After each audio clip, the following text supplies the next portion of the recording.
Ripuranjan Sinha for this wonderful occasion of day 2 of the summit. We have been humbled and honored by his eminent personalities present on day 2. Sir is holding a post of Pro Vice Chancellor, Commonwealth Vocational University, Kingdom of Togo. To speak about him, it takes long page about him. First of all, I welcome him for our forum of our university on behalf of our Honorable Chancellor, Registrar, Vice Chancellor, Registrar, Board members, advisors, Principal, Vice Principals, HODs, faculty and student members of AVIT and whole family of VMRF Deemed University. I welcome you, sir, for this wonderful global opportunity, interaction opportunity. We have been honored by your presence. I welcome Professor Rajshekharan, Vice Principal Admin. I welcome Professor Lakshmi Mohan, Head Center for Industrial Relationship. Vice Chancellor, before getting into I introduce sir about a short profile. Dr. Professor Ripuranjan Sinha is an Indian academician, global promoter, and he holds various positions and delegation.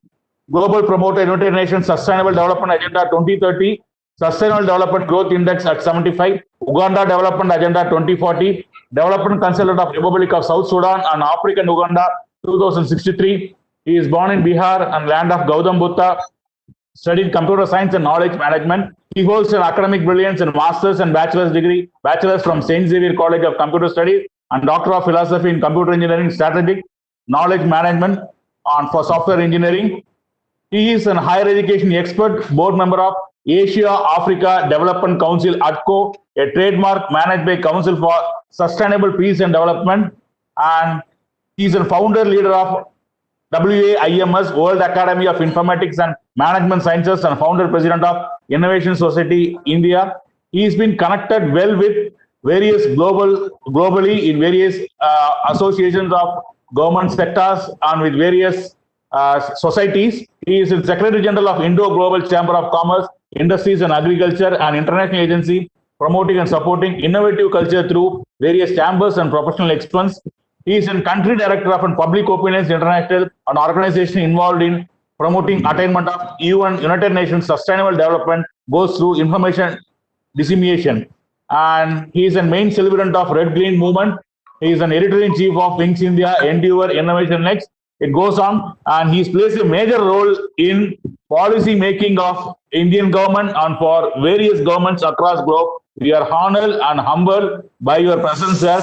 I hope this panel will be a wonderful opportunity to share your knowledge on the shift paradigm of higher education in current scenario. I welcome you wholeheartedly on behalf of VMRF DU and AVIT. I request Professor Rajshekharan, Vice Principal Admin, for his felicitation address. Yes, Professor Rajshekharan.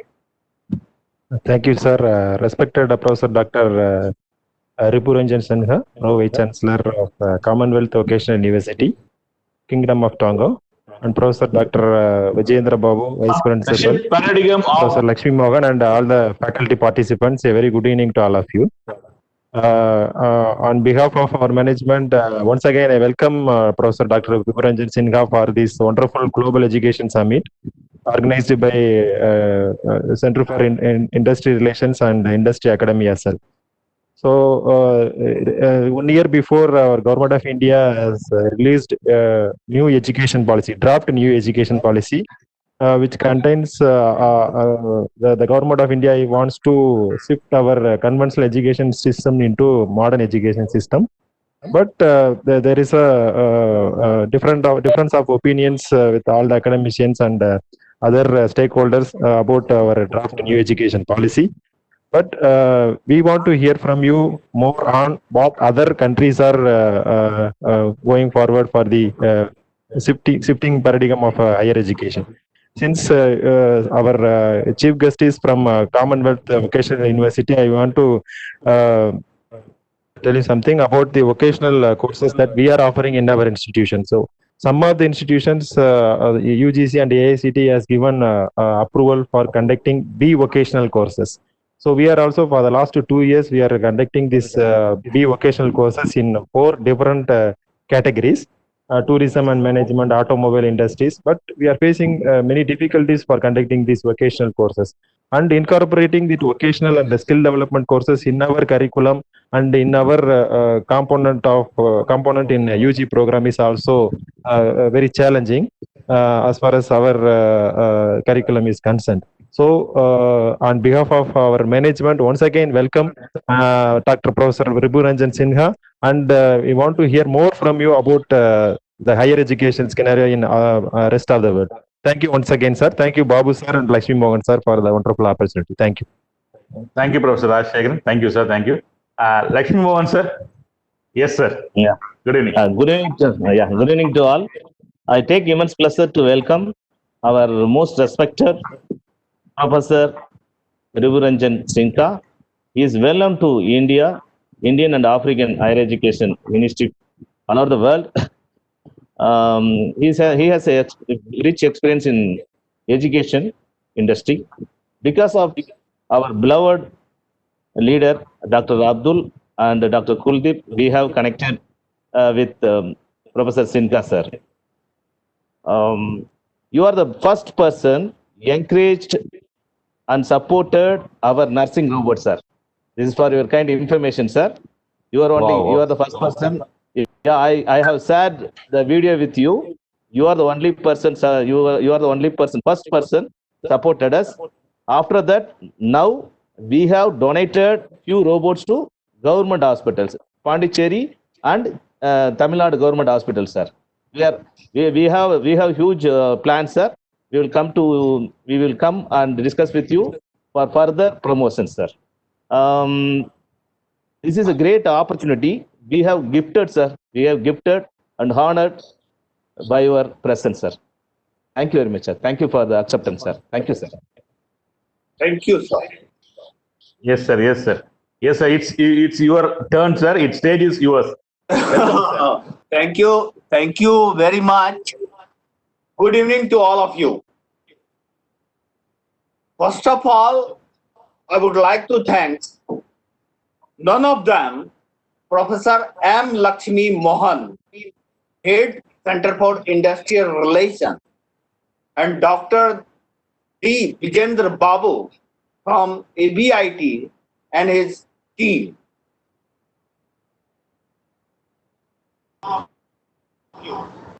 For organizing such marvelous event of global importance at this crucial time of COVID-19 epidemic. Coronavirus or COVID-19 has given us platform to know our potential, and also it is now the time to rethink and realize how we treated our mother nature and near and dear ones. As an Indian,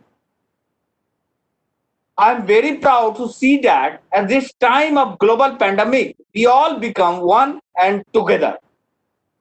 We are fighting as one family India to defeat COVID-19 is really remarkable.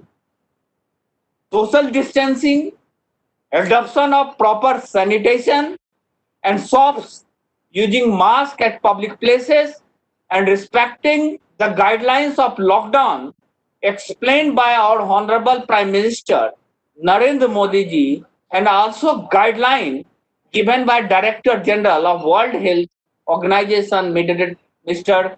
Tedros Adhanom, are some key principles to keep yourself safe. It is very sad to hear the confirmed case of COVID-19 worldwide is about 4.46 million, out of which 1.68 million recovered, but unfortunately, we witnessed the death from coronavirus is 3.11 million. It is great loss of human and humanity in 21st century. Indeed, great loss of human resource which can never be recovered. Particularly in India, as per the report, the confirmed case is 90,648, out of which 34,224 recovered and 2,871 days. The word paradigm selected by the team of ABIT is a very marvelous thing. The word paradigms comes from the Greek meaning framework or example. Broadly defined, a paradigm is a related set of concepts and practice that is a mode of inquiry together with the related theory, principle, model, taxonomy, method, rules, and assumptions that define and provide the example of the framework for a given knowledge domain, science, humanity, art, and discipline, and related field. So, from an educational perspective, at the domain level, there is scientific paradigm, the humanistic paradigm, and artistic paradigm. Field are particular areas of study within a discipline or that cut across several disciplines. And they are usually centered on applied knowledge, for example, professions, careers, or occupation. It is typically from the field that community of practice emerge. Many disciplines and fields are now multidisciplinary, interdisciplinary, and cross-disciplinary. There are varying degree of overlap between the different domain, discipline, and field, and any analysis should therefore consider the different levels and type of knowledge and their intersections. For instance, the field of education, medicine, engineering, business, and technology cut across several disciplines from the different domains. Furthermore, each domain has its own epistemological, ontological, and axiological focus of study and perspective of the world, and each domain makes its own unique contribution to the world. A paradigm is ultimately a worldview, that is a mode of inquiry, a particular way of understanding and interacting with the world that guide the thinking and practice of individuals and groups. As such, the prevailing world view often reflect the pandemic paradigm. Indeed, many of problems and issues facing humanity today are so large and so complex and global in scope. They require a diverse team of experts that can apply a multiple perspective view that uses knowledge and skill from different domains, discipline, and field. Factor associated with this paradigm shift. A shift is a radical change in the core concept and practice of given domain. Discipline or field paradigm shift can occur at any of these levels and may cut across these levels. The field of education at both the basic and higher education level has undergone tremendous change since World War II. This challenge has been participated by unprecedented demand for high quality and meaningful education at all levels across the globe. The concept of paradigm shift comes mainly from the work of Thomas Kuhn in the context of revolution in the natural sciences. This concept is now used more broadly in the described fundamental change that occur in any domain, discipline, or field. When a paradigm shift occurs, the worldview that previously dominated the domain is altered and even replaced with a new worldview. A paradigm shift causes the entire domain to think and act in a new way. Paradigm shift may happen relatively quickly. that is revolutionary way, or they may happen relatively slowly, that is a non-evolutionary way, or they may be both revolutionary and evolutionary in that change occur. Over a long period of time, but is punctuated by periodic revolution, the later phenomena is perhaps more typical or paradigm shift, especially if the field is high diverse, in which case the different parts of domain may not change to the same degree or in the same view. Paradigm shift may be a result of new knowledge being introduced into the domain through new evidence, or a result or a new way of concept and conceptualization or thinking about the problem, or a result of funds and fundamental change occur in society. For example, major technological invention like the printing press in the 15th century, or computer technology in the 20th century, or major political, economic, social change like the industrial and democratic revolution of the 18th century. Even when the above change factor exists, change may be inhabited due to different reasons, like fixed mindset that oppose all changes, organizational and institutional inertia, autocratic suppositives, and other anti-democratic practices that resist change for the better, and monoplastic structural and socio-economic barrier to change.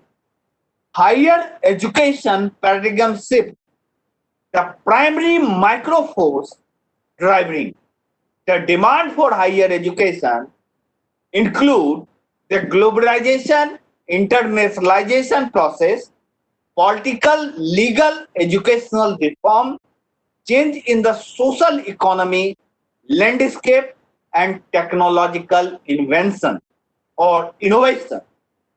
As a result of these micro forces, higher education has experienced the following meso and micro level factor. Number one, the emergence of universal access to higher education, emerging of more effective forms of teaching and learning, and emergence of the right-based approach to the higher education. As a result of this force and factor, three major paradigm shifts have occurred in higher education in recent years. The development of lifelong learning as a human right, the global democratization of knowledge and development of the global knowledge society. These are the three big paradigm shifts in the higher education. These changes are the changing and challenging higher education leaders, faculty, and researchers to fundamentally rethink the nature and purpose of higher education and how it should be provided. This is a very big challenge. As a result, some educators now believe that higher education need to be reconceptualized from the humanistic and human rights perspective, equity as the fundamentals and foundation for all education. Barbara Daviet uses the concept of conceptual model to illustrate the perspective of higher education. Equity tend to democratic decision process, and democratic decision process tend to variety of providers with the state as a guarantor of the equity.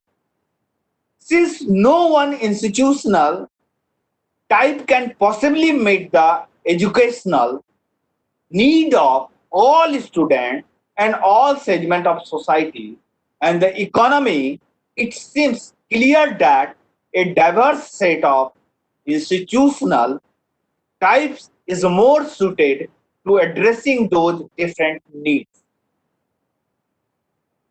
The principle of equity and inclusion serves at the basic foundation for the diverse higher education system to meet wide range needs of a pluralistic democratic society, the demand of ever-changing economy, and different individual preferences and preferences. To this end, a growing number of public and non-profit colleges and universities, especially in the United States, are attempting to make higher education more affordable for more of these and their students. For instance, the state of New York offers tuition-free public higher education for qualifying students. The University of the Peoples provide tuition fee free higher education, and they are one of the largest provider of higher education to refugees across the world. Students attending the New York University School of Medicine no longer pay tuition. This example join a growing chorus of the people who not see affordable lifelong education as a moral imperative. While tuition fee free higher education may not eliminate all the costs, for instance, living costs and opportunity costs associated with getting a higher education, it does nonetheless put a student another step closer to realizing their educational and lifelong aspirations. As we know that India is a powerhouse of fertile brain. As a knowledge enabler, our responsibility is to save the brain and utilize the betterment of Indian infrastructure. On an average, if we divided the current Indian population, approximately 35 crores people, workable people of India is current. As a statement, aging world need workers. Aging world need worker, or a young country has a worker. Through this quote, I just tried of bringing out the opportunistic competitive advantage that India possesses, and as a result of its demographics, this competitive advantage, better known as the demographic dividend, is the rise in the rate of economic growth due to rising share of working age people in the population. Vocal about this fact, in India, it is almost fashionable to include the demographic dividend in a discussion and feel good about the future. But in my opinion, the demographic advantage alone can't be India ticket to be elite power or elite clubs. Let's us analyze this further. Long-term growth depends ultimately on the two factors: the number of workers in the economy and their level of productivity. The aggregate production function put this fact in a simple mathematical function. That is, aggregate production function equal to function of total workable population and labor productivity. Definitely, in a workable population, clearly, India has an advantage in this respect. In some conditions, our population growth will surpass China working population by 2050. On way of defining labor productivity is the amount of value-added goods or service per person employed in the economy. India, understandably, does not fare very well on this measure with respect. to the developing economy are characterized by large productivity difference from that of developed economy. Is the difference is the rate of labor productivity growth between China and India that present a far more interesting reading. Records show that brain drain in India is a very much or relatively today. India and China are the two topmost countries that suffer from it, allowed very differently, but is in fact other parts of the world, including United States, brain drain involve immigration of trained and highly skilled human labor away from a place that needs the most. In the quest for the financial gain or career advancement, according to the research done by Indian Institute of Management, Bangalore, the total percentage age of brain drain in India has increased by 256% fold in the single decade or maybe less. On the global scale, it can be seen that there is increase in migration outflow during 90s from the Asia to USA, Canada, Australia and UK due to result in a hike of demand of IT professional and skilled brain in the science and technology, along with immigration policy that favor bunch of skilled and qualified technocrats. In developing country like India, brain drain result in a high percentage. Because the race for getting a share in the world-class institution has high and alarming rate cutoff goes to almost 100%. Well, that is really high. So basically, the reason behind migration at alarming rate are inadequate institutions which have been marked with a global exposure, facilities, faculty, and equipment. Not enough competent environment and unskilled brain due to political instability and lack of opportunity. I think the main root cause of brain drain in India and lack its advantage is because of the lethargy and sluggish behavior of many of us. Whenever we see something bad going in our society, we don't take a step ahead to solve it. Instead, we sit back idle on our couch, watching TV, smartphone, or rather scrolling IG while expecting someone else to do it. What we don't realize is that if we all would behave in the same manner, then who gonna take that is first step? Take higher education as an example. Probably the place where brain drain caught us more. Most of the students in IIT Bombay are blessed with the good faculty, but there are those among us who have not always had the same benefit. I'm not saying that every UG or PG student has been always taught by bad faculty, but I'm sure that most of us have had at least one course where we felt that we could have done far better teaching than course teacher. So here we have a problem, lack of good faculty. Our solution for that problem is obvious: train and create better faculty.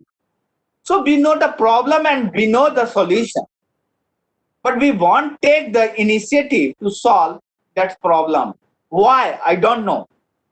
But we know each other. We all just want money, no matter if it come from India or rest of the world. The example that I just give is only a brief extract of the one of the many problems about the how we cannot and refuse to cure the problem that brain drain cause in India. And I think that unless we Indians make a collective decision to work in our respective field to improve India, our country will remain just the way it is. And we will continue to blame our drain. So we should be happy and congratulate India at 75 SDG index released by Niti Aayog for undertook the extensive exercise for the Indian infrastructure, higher education and policy making process in all the domain of the higher education and rest of the economy and upgradation part. We Indian all are facing challenge in innovation, infrastructure development in India. The story of industrial development has been an important determinant of the course of our history as a community of the nation. From the first steam engine to the first assembly line, to today truly global production chain and process, industry has changed our economy and helped drive major change in our society. But without sustainable practice and infrastructure in a place, our growth has left vast section of people behind. More than 937 millions of the world population. To ensure sustainable industrial development, we will also have to improve our existing industrial infrastructure, and here technological innovation will be key factor. Government and business will have to contribute to creating a hospitable policy environment for innovation, encourage scientific research, and improve access to information technology universally. The government flagship intervention like Make in India and Startup India, as well as Pandit Deendayal Upadhyay Shram Jayate Kalyan Karyakram, are fulfilling innovation and sustainable industrial and economy development. Target develop quality, reliable, sustainable, and resilient infrastructure. In the year of 19 and 20, COVID-19 also given indication towards paradigm shift in higher education. Like admission process become online, admission counseling become online, teaching process become online, evaluation become online, thesis submission online, lecture conduction online, workshop conduction online, seminar conduction online, PhD segment, Viva completions online and conduction online. Recruitment is also going on online. Degree awarded online. Then what's the need of regular degree, regular class, regular evaluation? All are not a time consuming? During February, March, April or May 2020, millions of PowerPoint lecture converted in the video and audio lecture, millions of webinars and workshops conducted online across the world by various institutions of the world, from the topmost institution to bottom-notch institution. Millions of certificates awarded online. This is not a paradigm shift in higher education, or it is indicating forthcoming infrastructure requirement of higher education. Education like high bandwidth, low latency, video software to disseminate and deliberate education to the public, new regulation for establishment of virtual university or online education. Even in the current nation address by our Honorable Prime Minister, Shri Narendra Modi ji, expected Indian people must be self-sustained and self-reliant. We also call Atmanirbhar Bharat. So whatever we do and make and add on the product and service to support national income, national income, especially in the ICT sector. Also, we need to find mechanisms to solve ICT issue like information security, developing a risk-based security strategy that keep a pace with the security threat and challenge, student success, managing the system implementation and the integrations that support multiple student success initiatives, institution-wide IT strategy, responding or reinforcing the roles of IT leadership as an integral strategic partner of the institutional leadership in achieving institutional mission. Data enable institutional culture using business analytics and analytics to inform the word conversation and answer big questions. Data enables institutional culture using BI and AI also cases student-centric and centered institution understanding and advancing technology role in differentiating the student experiencing on the campus from the applicant to alumni. Higher education affordability, balancing and writing sizing is prioritized and budget to support IT enable institutional efficiency and innovation in the context of the institutional funding reality. IT staffing and organizational models ensuring adequate staffing capacity and staff retention in the face of retirement, new sourcing models, growing external competition, rising salary, and the demand of technology initiative on both IT and non-IT staff. Data management and governance is also one of the big areas. Implementing effective institutional data governance practice in an institution is a very challenging task by the ICT leaders. Data integrations, ensuring system interoperability, scalability, and extendability, as well as data integrity, standard, and governance across multiple applications and platforms. Change leadership, helping institutional constituents, including the IT staff, adopt to the increased pace and technology change. With this question and solution, we greet you from the Jaipur city, Rajasthan, state of India, and thanking you all to listen potentiality. We always salute and respect power of Mother Nature. Nature who made us and provide us necessary infrastructure to survive on the earth. So, in nutshell, if we want to say that, yes, you have said that we are able to use the philosophy. We believe that all students can learn. Students can be encouraged to be creative and inventive. Activities should be focused on problem solving rather than fail.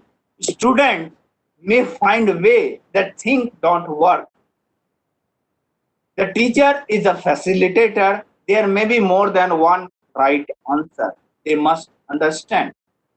To be successful, our student, we need to know how to read, write, and compute, be able to adapt to change, understand technical system, to problem solver, be creative, be continuous learner, be computer savvy, be open to a new idea, know how to interact with the modern technology, know how to function effectively as a member of a team to solve problems, know how to deal with the overwhelming amount of the information, know how to analyze and evaluate technology, especially in the secular belief in the education. The textbooks is the major source of information. Credit is determined by the academic news. Schools are judged by standardized tests. Student must work alone to solve problems. Teacher is the dispenser of the information. This is impossible to individualize for the 30 students in a class in a single traditional belief in the industry technology, all students must have a textbook. The curriculum must be divided into courses. Student must have a project to take home. Manufacturing graphics must be educated for constructive graphics. Consequently, entry may be categorized under the same materials as the word, material like that. Too much technology will eliminate some of the or student. So student don't work well in a group. Every student in the class should have the same direct experience. Technology education can be taught in the traditional lab. Manufacturing, graphics, machines, research and development courses are also focused in these parameters. So no change to a new game with a new set of role, that is paradigm shift. So programs are established for the dealing with and solving problems. So change brought on the paradigm shift, the loss of the United States position, leading manufacturer of the world, the common use of the satellite communication, dominant energy conservation, in use attitude, the rage of third world, and right influences. So what we need in this case, we are trying to play a new game by the old rule. No, this is the case. We have to understand fact approach to the implement. Keep the old and make it look like new. Keep part of the old and merge with the new, and do away with the old. Approach to implementation: keep old, make it old. Keep part of the old and do away with the old and start. So transformation, not a reformation. This is strategy. If we are talking about the contrast is the methodology, in last area, industrial art is saying that teaching mainly focus about the teaching skill, project making, following a plan, dealing with the past and the present. Technology education, teaching concept, problem solve, research and development, looking to the future, like that. What will it take? Open mind, a huge amount of hard work, it is new skill, and more and less patience. So we have to understand this concept, and for the same, the case arises. I, with these questions and solutions, we greet you from the Jaipur city, Rajasthan, state of India, and thanking you all to for listen patiently. We always salute and respect power of Mother Nature, who made us and provided us necessary infrastructure to survive on this earth. I remain Professor Ripuranjan Sinha, open for global innovation and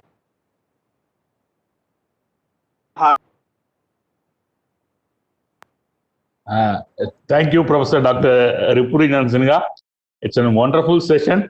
You started covering about from various aspects of current scenario, like the status of US as not as a leader in current status. So starting from the current scenario, you touched about the Chinese statistics and Indian statistics, what will be on 2030, and about the advice for the students. And you said about it's about not teacher centric, it is about student centric. It's the current scenario where we all want to be get updated. So there should not be a point that old system but new students. It is not should be there. It's everybody should be learning day by day. So that is the current scenario. It's not only in software, it's also in faculty. We should be able to upgrade ourselves, skill ourselves, and to sustain in our job. There should be an upgradation every level at every second. So that's the symptom we are seeing in the positive, and that's the end of the thing which we are now all attending in the paradigm shift seminar. After 6 o'clock, around 500 faculty members are attending this system. They want to upgrade themselves. They want to have their view from them. Expertise, global leader, and we are very happy for your session. I hope, sir, we can take up the questions. So I request the participants to post their questions in the chat box. So Professor Dr. Ripu sir will be answering one by one, I think so. So yes, kindly post your questions.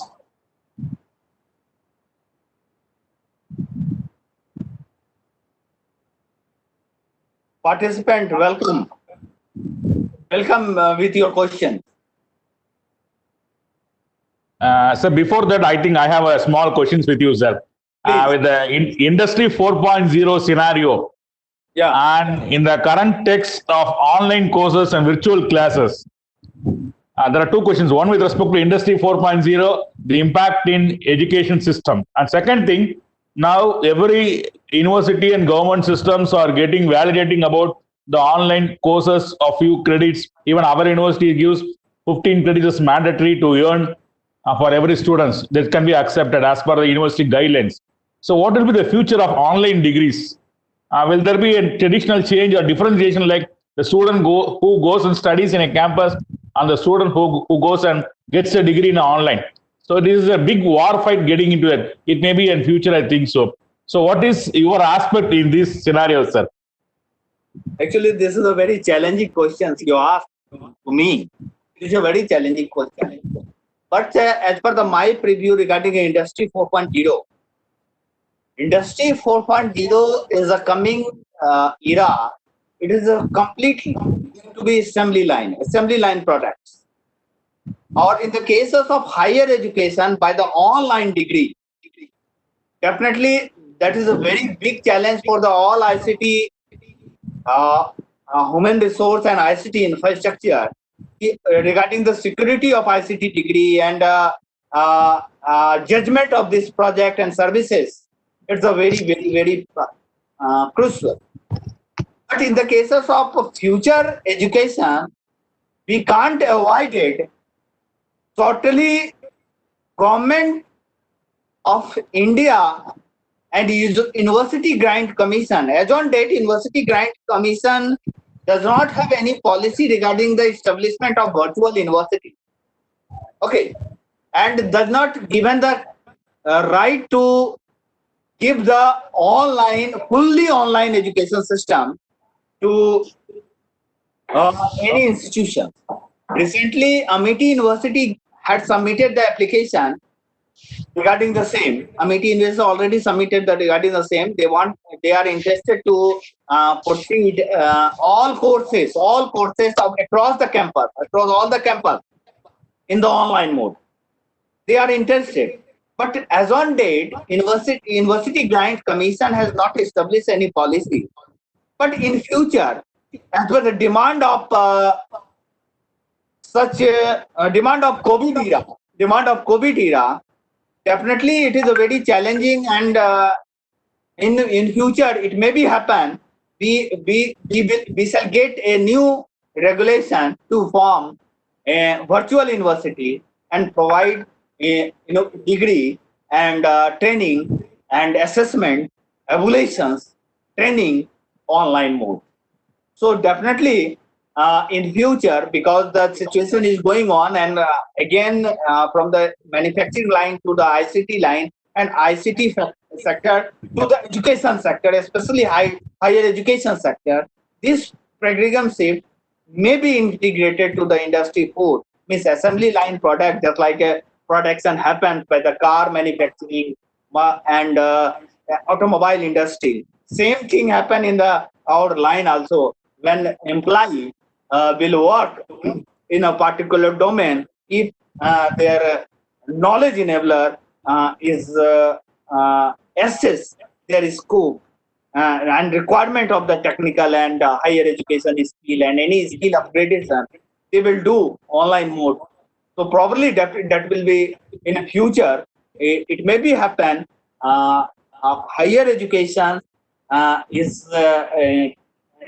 higher education will take a big shape in the virtual environment and virtual education, and we all expert IT professional or expert professor across the globe will act just like a consultant to provide education, and our job, even higher education expert job, will become as a consultant or higher education consultant or senior education consultant, yeah, primary level education, like this. These are going because lots of video, audio, and virtual VR session are there. AR session is already enabled, and we are able to talk each other. We are able to feel each other through the augmented reality and virtual reality aspect.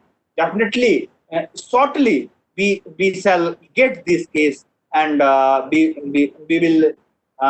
will achieve the target about the virtual education through the higher education practical skills. Okay, so thank you, sir. Thanks for a wonderful answer, sir. And I have one more question. To my question, many have been lined with the question chat box also. Challenges in classroom, because one with respect to faculty getting upgradation, second with respect to facing the students challenges in the now the classroom situation is getting to be totally changed. Now AICTE is also indicated that 30% of the class should be of online mode due to COVID era of thinking on various parameters and one madam actually from Scindia Jayapal has mentioned difficulty in online courses delivery is to engage students for more than 15 minutes. Suggest a new method. So that is a question where every faculty is going to face the challenge in current scenario. Your views, sir. For the faculty part, definitely it's a very challenging because in the same platform, same time and punctuality. Punctuality is the very big problem by the student. Okay, because when you start the lecture at the 6 o'clock, or a student will come at 6:45, then how you will taught? This is a very challenging step. Is going to happen for the faculty members. Second important thing is the patience and punctuality. It's a very big challenge for the faculty member also. And third important thing is the very, very upgraded in the technological part of it. Sometimes, especially we are in the ICT enabled technology field. We are the professor of computer science. But lots of other area like the Hindi, like the Sanskrit, language literature, and chemistry, physics, geography, biology, field faculty members are not technological competent enough.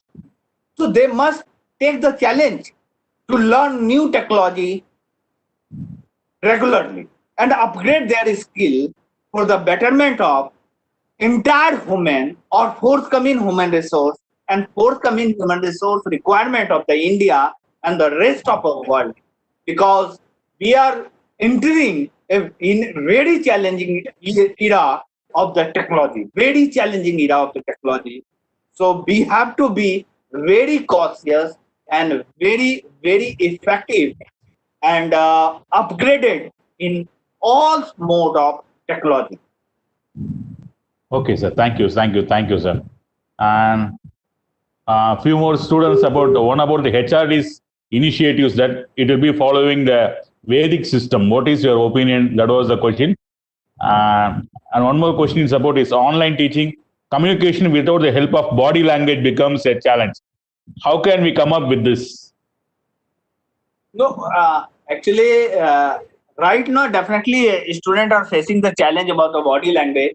But after the implementation of AR and VR, augmented reality and virtual reality, this problem shall not be very, very, very big problem. Okay, it's a very normal solution, because if we implement in the higher education, especially about AR and VR, then body language is also not very big problem. Or especially if you are talking about the classroom teaching, so even if students are punctual, or especially if you are talking about the classroom teaching through the online mode, student must be very, very, very static and very punctual about their class, because we are going to be era of the time duration. Means, for example, you implemented the course of the 6 p.m. and student must have a joined as a 6 p.m. Otherwise, you are going to lock the class. Okay. In the technology, we have the facility like that. Means we have already facility. We can lock the room, and no student can enter in the class. This security mechanism is also available in a technology. Okay. So in the next era, body language, this is a very, very small problem. Shortly, we are going to implement, and lots of IT personnel and scientists is working on that. Not here in India, But these problems are not faced by the USA because all professor is already become a consultant and they are providing education through the online mode also. Definitely, sir. Definitely, sir. And there is one more question from very significant question. Suggest some idea for rural area students without online class facility, how to handle, to solve this issue, how to tackle it. It takes few times to get it to be connectivity. And in the continuity, how to handle this in this lockdown duration. Dr. Bijendra Babu, Yes, sir. especially during this 2-3 years after entering the Geo, lots of problem is resolved. Lots of problem. Even rural area, ICT infrastructure is working properly. Okay. If any remote area IT infrastructure not working, Government of India is working on the same, or they are going to implement the case. Even far-flung areas. Actually, my friend is working in the NHPC hydro projects. He is the zonal manager over there. When he joined and go at the Chamba in Himachal Pradesh, they called me through the satellite phone because mobile phone was not working at that time. Okay, that is around 10 years back situation, and now they are doing completely big virtual convention, virtual communication on the far value of Chamba. It's a high power area. They are able to communicate effectively, especially in the remote area and rural area. Lots of things are there. Even Government of India has also implement lots of policy about that. Even Gram Panchayat, they are going to create the virtual conferencing system. So student can take the class, no problem about that. Our Government of India already opened the website, that is the Saksham and Sakshat. So you may visit the Sakshat, and lots of NPL and Swayam portal and Swan Power channel are also developed. So teaching and learning mechanism is not a problem right now. Problem is justly only creation of scientific temper in the Indian society. We have to work out for the creation of scientific temper, and if we are able to create the scientific temper in the Indian society, definitely we will enter up to 2030 as the India superpower club. Definitely. Okay.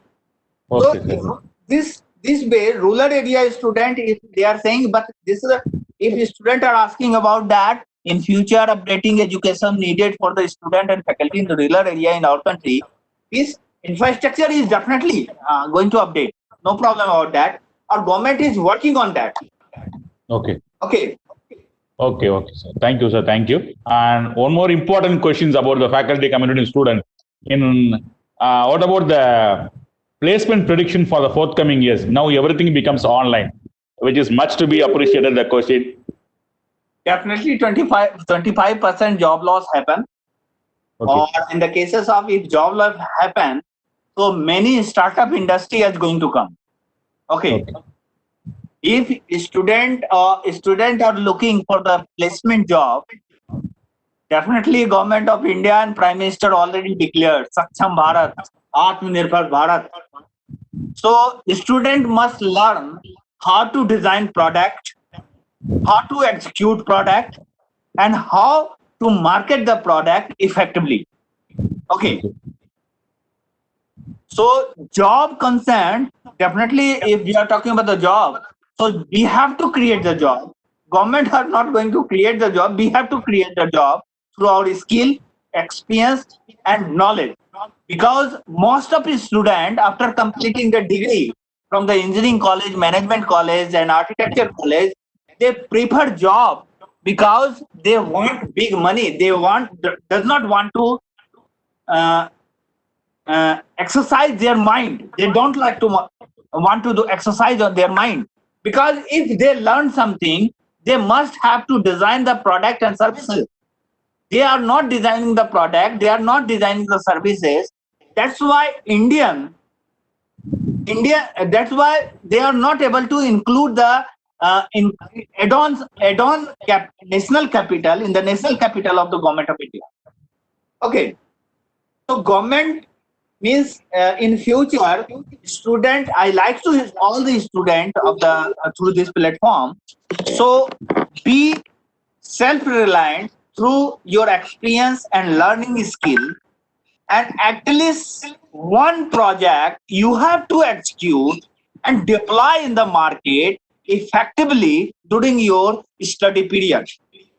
Okay, whatever course, if you are studying engineering, you have to design the code, one product. If you are learning the humanity, you have to do some humanity work, because people must know what you are doing and what are the products. You don't know how to create a product, so you have to learn how to develop the product, how to design the product, how to design the services, and how to deploy the services.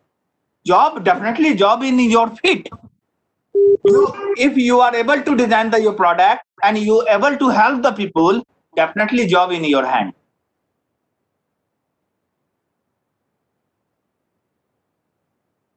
There is a question also from skill development and vocational courses. In the current scenario, is a skill development is a key factor for them to move to next level, or which is going to help for an entrepreneur? What is your views? That is another question which has been placed. Wonderful question. Dr. Vijendra Babu. Yes, sir. E and skill development. Okay. My view is totally different here. Okay. Right now, institutions and especially in Rajasthan, one of the IAS officers, they approached to the government of India and they able to create a skill ministry. Okay. And after the creation of the skill ministry, they implant a project in the Rajasthan Skill University. Okay. They already launched the course like BVOC and MVOC and parameters like they have already done. Okay. So courses are there, but course content, mode of delivery, and result of this product is still on the alarming situation right now. Right now, as per the vocational course, institution must need to create a course structure to help students how to design products and services, how to market their concept, how to promote their product. That is the vocational.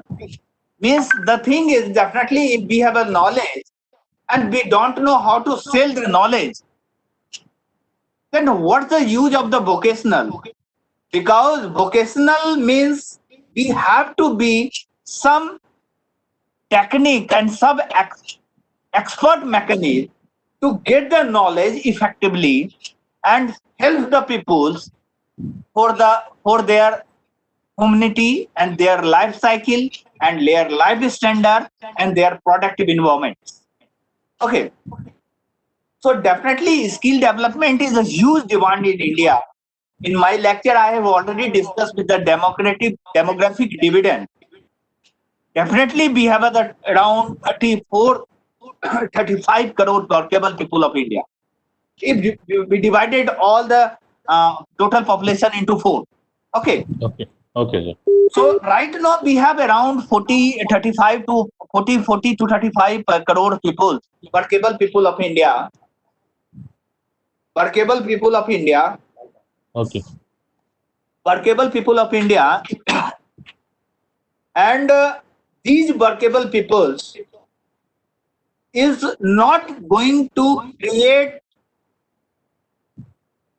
product and service, and they are not going to help the national going to help and support to the national support and contribute to the national economy. Okay, because they don't know how to design the product, how to develop the product, and how to market the product. In my, I have seen more than, actually, I am going to share some experience with you. I was associated with one of the university, Gyan Bihar University, as the Associated Dean Research. And more than 7,000 students of the engineering students, they are always need the skill development. I formed the corporate training schools for the same. Students are not interested to learn how to design the product. They are more interested how to get the job. Getting my point? Means they are not more concerned about the learning. They are more concerned about the learning. Or if they will not learn, then how they will learn, I don't know. Okay, learning must be there. Students are not intended to learn. This is the very big question, or this is a very challenging question.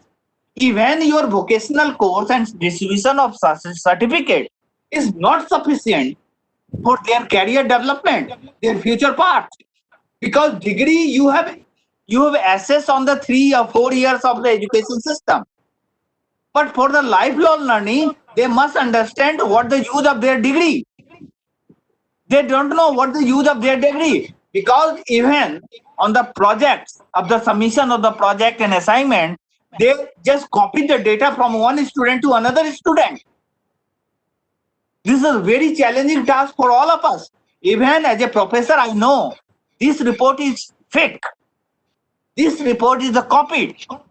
But due to sake of humanities, this be promoted. But we should not do.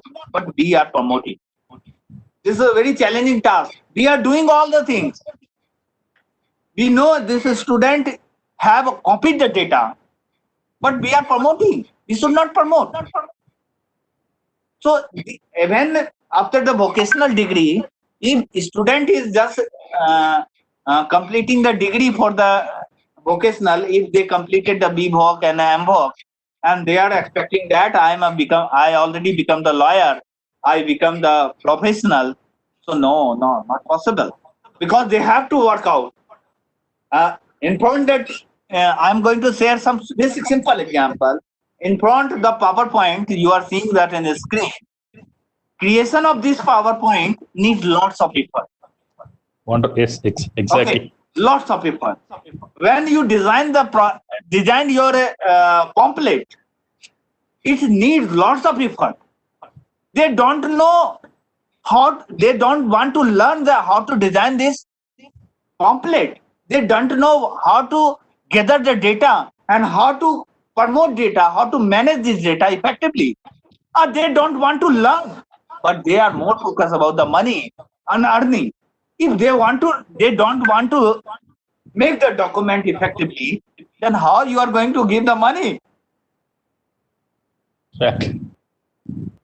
I think vocational training and like that degree is not sufficient, because if we are providing the degree, we have to be more focused about the object of the degree. Fine. Quality of degree. Wonderful. Assessment mechanism of degree. We are just providing the degree. Even today, I am seeing the situation. I'm not going to disclose the name of the thing. University or college, student does not come. Okay. Student does not give the examinations, and they get the regular degree. They have not attended the regular class, but we are providing the regular degree. So this is the higher education paradigm. At least through the online mode, this is not possible, because all statistical data in your hand, their attendance in your hand, their punching time in your hand, their outing time there in your hand, their input in your hand, their output in your hand, and based on their asking the question, way of the questions, way of presentation, you can assess it easily. So online education is more effectively than regular education. And I am damn sure, shortly, government of India is going to implement this policy, and we will see and we will enjoy this status also. Thank you, sir. Thank you. Thank you. As you said about, it is going to be a third eye. It's not a second eye. Third eye is going to monitor. Surveillance is going to be there, which is a key factor. It's also looks about the security aspects, and it's also to adapt to the situation and technology. It's very nice, sir. One final question, sir, with respect to industry perspective. And we are talking about industry 4.0, and the technology and the teaching learning method should be with respect to industry. How close are the industries to the academia? Always we talk about the bridge gap between all these things, bridging the gap between industry and academia. There is a question also one is, how do you think that? Yes, sir. Dr. Babu, again, I would like to thank you to asking such marvelous questions. Okay, I'm going to share some experience about that. What the problem is that in industry and academia, gap are not there. Okay, gap are not there. Basically, industry demand final product. Okay, industry demand final and eatable product. And what we are creating as a human resource, that is raw materials. Okay. We are creating raw materials, and industry are demanding final product. Okay. So this is the very challenging task. In your class, if 60 students are there, okay, if in your class 60 students are there, and all come from the different mindset in the class, not a single mindset, because all does not want to be an engineer, all does not want to be a mechanical engineer, all does not want to be the software engineer. I'm going to share again one experience. Actually, I was in Jaipur National University, worked as an assistant professor more than 4-5 years over there. And in this university, around 7,000 students pass. Okay. Wow. After the 8th semester of the completion of the course, one curriculum are there, that is a assess of psychiatry test about their status and their liking area. When I asked the questions with the student, why you want to be engineers? Okay, 90% students are saying, you know what they told me, sir, I don't like to be engineer. I forced to be engineers. Okay, I don't like to be an engineer. Then I asked, what do you want to do? They told me, I will open a bar. I will open a tourism business. I will open a market. I will open a shop. They don't like to be engineer. They don't like to create the product in the respective domain. They don't like to create the product in the respective domain. They don't like to create the product in the respective, and don't like to create the service in the respective domain. Okay, this is another big challenge. So people, after completing the degree and before hand over the degree and convocation, if I ask the question, 90% students are not interested, is fully focused about their degree. Okay, only 10% students are definitely they want to be engineer, and they become the engineer. And now, after 10 years, I have seen they are only engineers. Rest 70, 80, 90% students are not engineer. Just they are passing the time from inside and outside and blaming the game, blaming to faculty, blaming to infrastructure, and blaming to teaching methodology. And your question was regarding the gap. So gap between academia and professor, academia and industry is only we create the product in the raw material. We do not create final product. Okay. And industry demand complete final product, eatable product. They even does not like to invest their fund and their effort to train the people as per their requirement. For example, I am running a organization, Innovation Society. I need to recruit a people who can innovate infrastructure and innovate product. Okay. So if we go any college, what we test, what we judge, we can judge their attitude, their behavior, their functions, their liking, their disliking, their hobbies. Based on that, we can select. But that is not a final way. We select only this parameter, but this parameter is not a final way. This is the gap. You are saying this is the gap, but am I saying this? We are not joined together. Okay, we are not linked together. At least for the final semester, every student must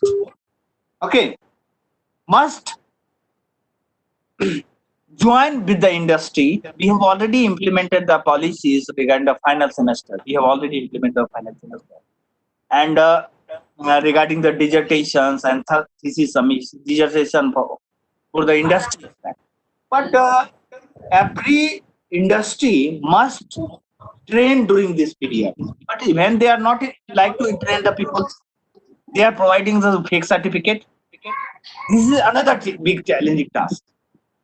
So this we can't say this is a gap. We have to create the link. We have to create the bridge.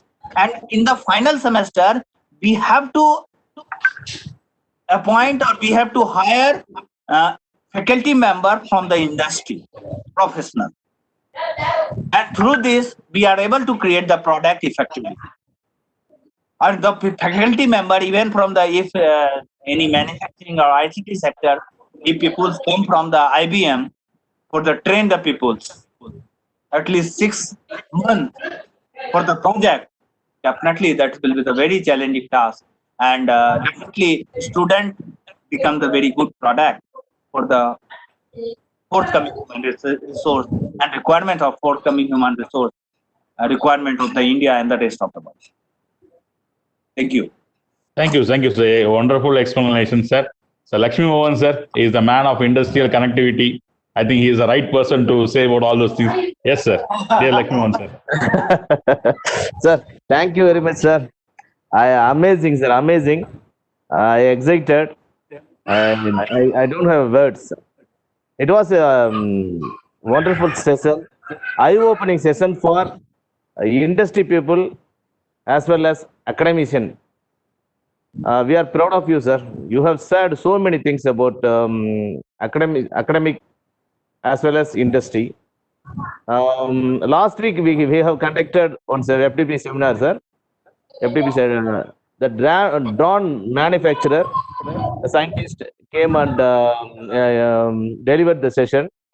He said he has more than 10,000 openings.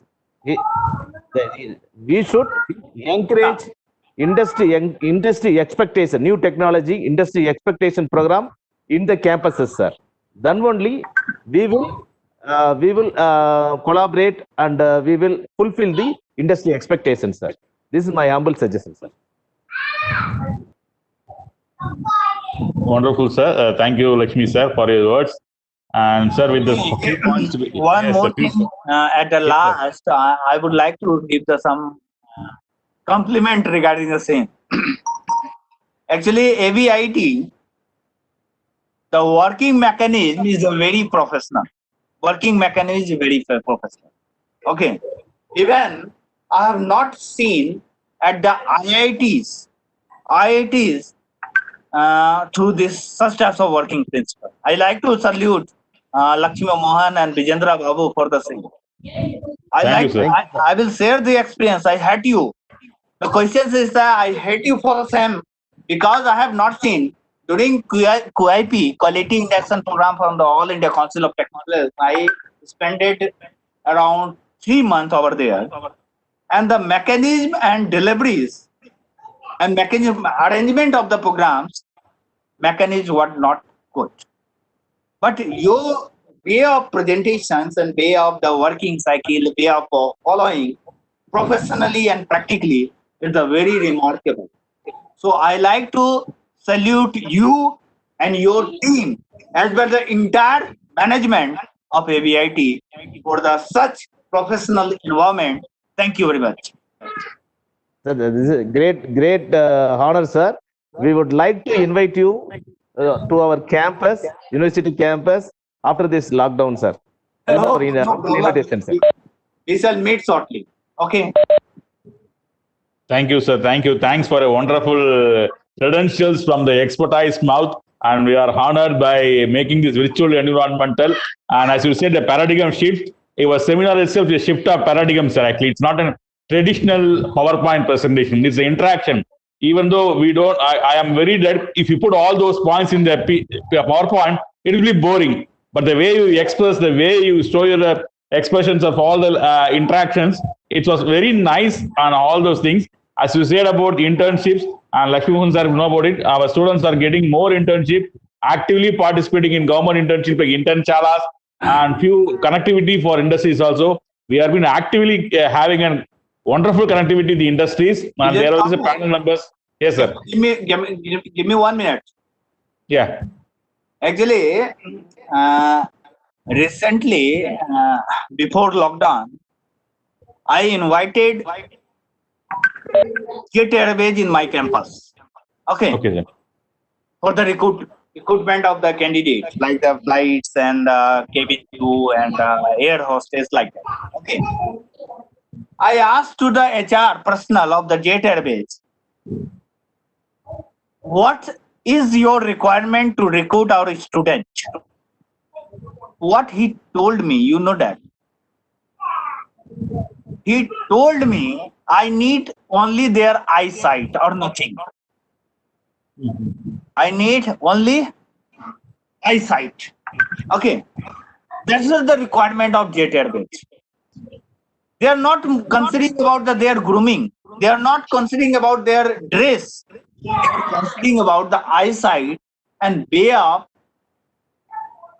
working, way of behaving, or way of attitude. Nothing.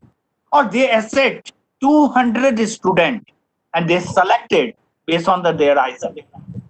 No interview, only eyesight. So requirement is totally different in the recruitment. Every industry have a own requirement.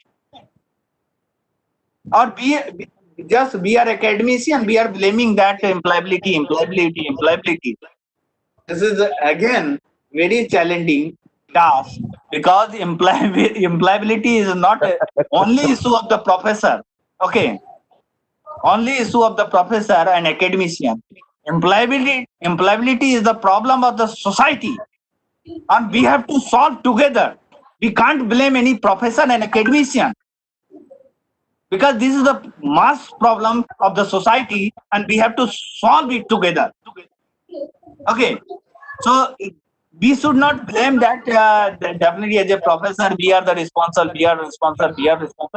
This is the very blame game principle. We should stop this principle. We have to make and collaborate each other, and give and take principle must be adopted in the academics also. Yes, sir. A wonderful advice, sir. Together we work, together we win. Win-win combination. It should be always the mantra of all those things. 2020 thumb rule, we should be taking it up. Yeah, exactly. Sir. Exactly, sir. Exactly. You're right, sir. You're right, sir. One more insight I want to share, sir. Today we are having participants globally, sir. We are having not only from India, we are having participants from Zambia, Kingdom of Saudi Arabia, Switzerland, Sudan, Iraq and USA also, sir. So we have been humble and we had the opportunity to connect the global members to the global leader through our university and institution, AVIT, Vinayaka Mission Research Foundation. I take responsible on behalf of our Honorable Chancellor, Directors, Board Members, Vice Chancellor, Registrars, Principals, Vice Principal, Faculties, HODs for this wonderful session of Global Summit, Higher Education Summit 2020. You had made it as a super hit today, sir. We have been honored. One last question is that I just like to share with you. Just submit advice to your management. Yes. To give and expand alliances infrastructure in their college. Okay. Alliances infrastructure in the college to make student more productive, more production oriented, and more service oriented. Because only alliances, it may be national or international alliances, can boost up, can solve all employability issue of the society. Okay. Thank you. Thank you. Thank you, sir. Thank you. Thank you for your participation, sir. I thank all the participants who had come across, attending from across the globe. I request the participants to participate, do more in the 4 more days to come. Wonderful panel of members are there for the remaining 4 more days. Professor Ramachandran on outcome-based education, former Vice Chancellor. And on Thursday, Dr. Kuldeep Charak on 21st May, Director, Faculty of Management from Pune, is going to talk about COVID-19, the preventive protocol for educational institutions and beyond. And on 22nd May, Dr. T. Tyagarajan, Dean, MIT Chennai Anna University, on sustainability ecosystem for university-industry collaboration. And on the Validity Day, it is the chief guest or the special invitee, Dr. Abdul Diwale Mohammed, founder and executive president of Africa Asian Scholars Global Network, ASCON UK, on global higher education scenario. We are very happy to have an eminent panel members in our summit, sir. Thank you all for your presence, sir. Thank you. Thank you, sir.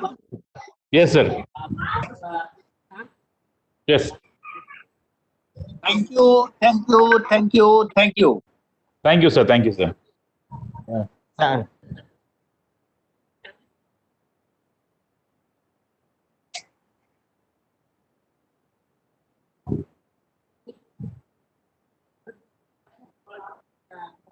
Whoa.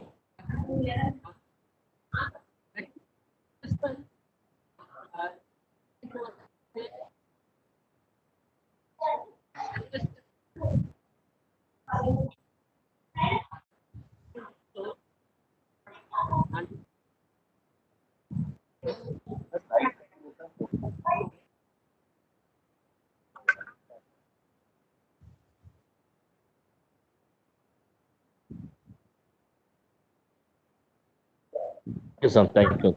Surely, sir, we will play for all the humanity in the world. We take responsible. We pray God to make them to be safe in the condition. We are to support the humanity of all countries. Thank you, sir, for the information. Thank you, sir. Thank you. Thank you.